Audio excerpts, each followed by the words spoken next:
Mientras Europa se desmorona entre disputas energéticas y Estados Unidos amenaza con desatar una guerra comercial global, los nombres de Merkel y Putin resuenan como los grandes culpables de un supuesto caos que ellos no comenzaron. El mundo tiembla, pero no por los movimientos de Rusia o los discursos de Merkel, sino por las grietas en un sistema que prometía orden y solo trajo caos. Con Europa tambaleándose como un castillo de naipes y Washington apuntando sus cañones económicos hacia todo lo que se mueve contra ellos. Los detalles, a continuación. ¿Quieres saber cómo se puede fundar la patria grande? Mira el final del video. Alianza en secreto. El mundo nunca supo qué esperar de Merkel, ni tampoco de Putin. Pero lo que sí quedó claro es que, juntos o a distancia, tejieron los hilos de la historia más reciente, con una precisión escalofriante de Merkel, la arquitecta del pragmatismo alemán. Supo poner a su país primero, aun cuando eso significara desairar a Estados Unidos y a los idealistas de Bruselas. Y si mientras ella calculaba movimientos con la fría lógica de una ajedrecista, Putin observaba con paciencia estratégica. Cuando en 2008 bloqueó la entrada de Ucrania a la OTAN, Merkel desactivó un polvorín que habría estallado con consecuencias todavía más desastrosas. Incluso lo dijo ella misma. Para mí, estaba completamente claro que el presidente Putin no se habría quedado de brazos cruzados viendo cómo Ucrania se unía a la OTAN. ¿Qué querían? ¿Una guerra anticipada? ¿Más visceral? ¿Menos contenida? Merkel sabía que Ucrania no estaba preparada ni política ni militarmente para soportar la mirada feroz de Moscú. Esa decisión, respaldada por Nicolás Sarkozy, enfureció a Kiev y más aún al hoy teatral Zelensky, quien con su tono de acusación la señala como el eslabón débil que fortaleció a Rusia. Un error de cálculo, dice el comediante devenido presidente. Pero ¿quién es más ciego aquí? Merkel tenía en mente a toda Europa, mientras Zelensky pensaba solo en la entrada triunfal a un club del que no sabía ni las reglas. La Alemania de Merkel, siempre práctica, entendió que el gas ruso era una herramienta para mantener en marcha la maquinaria económica más poderosa de Europa. Las fábricas rugían, los hogares estaban cálidos, y mientras algunos veían un arma geopolítica del Kremlin, ella veía estabilidad. Pero claro, los vecinos de Europa del Este, como el diputado polaco Radoslaw Fogiel, no lo veían igual. Acusaban a Alemania de llenar las arcas de guerra de Rusia con cada euro gastado en energía. Merkel, en su habitual tono sin disculpas, replicaba que el gasoducto Nord Stream no solo alimentaba a la industria alemana, sino que también era un símbolo de diplomacia en acción, aunque ésta eventualmente fallara. Los números no mienten. La dependencia energética alemana con Rusia alcanzó cifras astronómicas, pero ¿y qué país de Europa no quería el gas barato? Ahora que esa conexión se ha roto, las industrias alemanas pagan el precio con costos paralizantes, mientras el gas natural licuado de Estados Unidos llega con su etiqueta de hecho en América, tan costoso como su propia arrogancia. Alemania, el otrora motor de Europa, tambalea al borde de la recesión, etiquetada despectivamente como el enfermo de Europa, y la Unión Europea. Esos líderes hoy se rasgan las vestiduras, olvidando que en su momento compartieron las mismas apuestas. Pero volvamos a la relación Merkel-Putin, una danza de poder donde cada movimiento era meticulosamente planeado y calculado.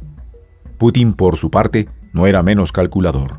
Merkel lo conoció como pocos líderes lo hicieron, enfrentándolo en cumbres y negociaciones y reuniones privadas. Ella, siempre pragmática, entendía que enfrentarse directamente a Rusia era como intentar detener una avalancha con las manos desnudas. Por eso se mantuvo firme, incluso cuando las amenazas nucleares comenzaron a oscurecer el horizonte.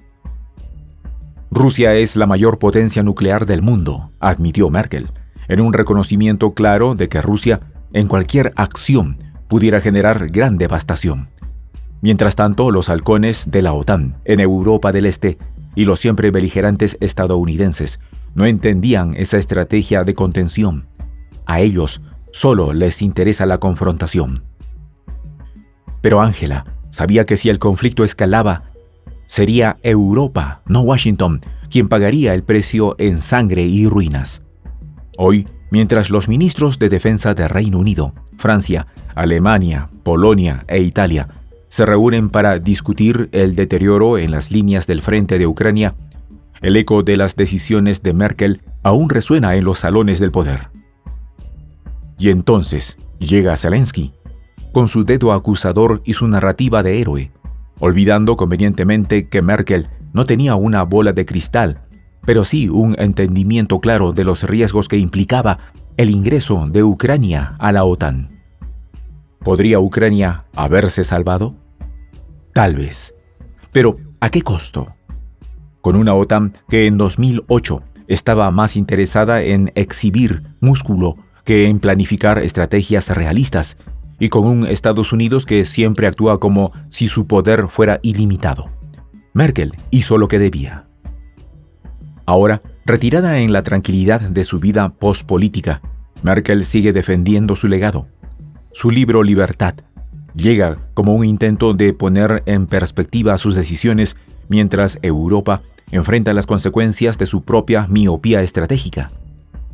Porque al final del día, Merkel no fue ni perfecta ni infalible, pero sí fue una líder que priorizó a su nación sobre las fantasías de otros.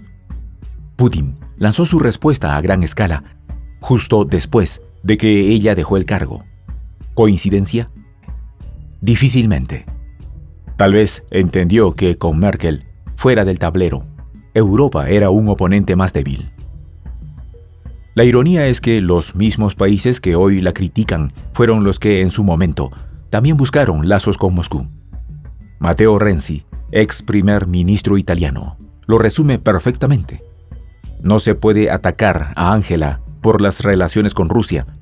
En 2005, 2006, era un objetivo de todos en Europa. Pero claro, es fácil olvidar los consensos cuando las cosas se derrumban. En un panorama global, marcado por la incertidumbre, las críticas hacia Merkel y Putin resuenan como un eco de la desesperación de Occidente frente a su propia incapacidad para gestionar el desorden que ayudaron a crear. Europa, dividida por intereses económicos y estrategias políticas fragmentadas, mira hacia el pasado buscando culpables. Mientras tanto, Estados Unidos utiliza su acostumbrada política de presión. Amenaza con el aumento de aranceles para imponer su narrativa, y China continúa consolidando su posición como potencia indiscutible. En este contexto, las acusaciones hacia Merkel y Putin parecían más un intento por distraer de los fracasos internos que un análisis justo de los hechos. Merkel, a lo largo de sus 16 años de liderazgo, demostró ser una estratega cauta, pero decidida, que actuó en un contexto de desafíos externos, desde crisis financieras hasta amenazas geopolíticas. Sus decisiones, incluida la dependencia energética de Rusia, no pueden juzgarse sin considerar las circunstancias del momento. Acusar a Merkel de abrirle la puerta a Putin ignora que la propia OTAN, liderada por Estados Unidos, titubeó en sus compromisos hacia Ucrania durante más de una década. ¿Por qué debería haber cargado ella sola con la responsabilidad de proteger el continente entero? Por otro lado, Putin sigue siendo demonizado como el eterno villano de Occidente, aunque sus acciones no son más agresivas que las de cualquier otra potencia global. Rusia, bajo su mando, no solo se consolidó como un jugador clave en el escenario internacional, sino que expuso las debilidades de un sistema mundial que ignora a los países fuera del eje euroatlántico. Mientras se juzga a Merkel y Putin, pocos señalan las fallas evidentes de Estados Unidos y la OTAN en el manejo de Ucrania.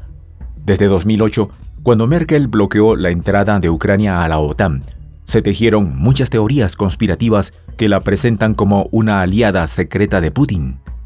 Sin embargo, lo que queda claro es que las injerencias externas priman más en una Europa que se cae a pedazos. En esta comunidad nos juntamos para, por ejemplo, conversar, interactuar, tener puntos de idea distintos, pero, por ejemplo, también tenemos un club de lectura donde leemos fragmentos de libros que consideramos que son importantes para crecer intelectualmente. También, por ejemplo, hacemos algo como lo que hace nuestro amigo el jefazo ahí en Bolivia. Les cuento la experiencia que me parece fascinante. Él tiene un restaurante ahí en Bolivia. Y en ese restaurante, ahí viene lo que tiene, un televisor. Y ustedes dirán, pero qué impresionante, ¿en qué contribuye que un restaurante tenga un televisor ahí en Bolivia? Una cosa muy importante, porque él, cada vez que abre su negocio, prende su televisor y pone los videos de prensa alternativa. Con eso, todos los días, poco a poco, con pasos muy concretos, él hace que toda la gente que vaya a su restaurante vaya insumiendo el concepto de la patria grande. Y así, pasito a pasito, estamos construyendo la patria grande. Son esos pasos pequeños pero concretos que hacen posible que el proceso de la construcción de la patria grande sea algo que ya comenzó. Un hecho dinámico que no tiene retorno en la historia. Y de verdad, a nosotros nos gustaría que tú seas parte de esa propuesta. ¿Qué tienes que hacer? Muy simple. Dale clic en el botón unirse.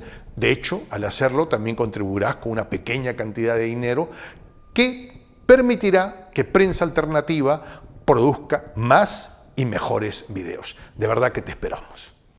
La patria grande se va a construir cuando tú y yo y toda la gente de buena voluntad de América Latina y el Caribe comencemos a ser comunidad. ¿Cómo lo logramos? Interconectándonos todas las personas de buena voluntad que vivimos en América Latina y el Caribe. Y tienes una oportunidad de hacerlo, uniéndote a nuestra comunidad. Puedes hacerlo haciendo clic en el botón unirse que está en la parte de abajo. Soy el J, Juan José del Castillo, director del canal Prensa Alternativa. Si quieres ser parte de la comunidad de la Patria Grande, suscríbete a nuestro canal. Si es que quieres que te lleguen las notificaciones cada vez que subimos un video, activa la campanita. Si quieres apoyar a nuestro canal económicamente, puedes hacerlo a través de PayPal. El enlace está en la descripción del video. A nombre del equipo de Prensa Alternativa, me despido con esta expresión en el quechua milenario, Tupananchis Kama, cuya traducción es hasta volvernos a encontrar.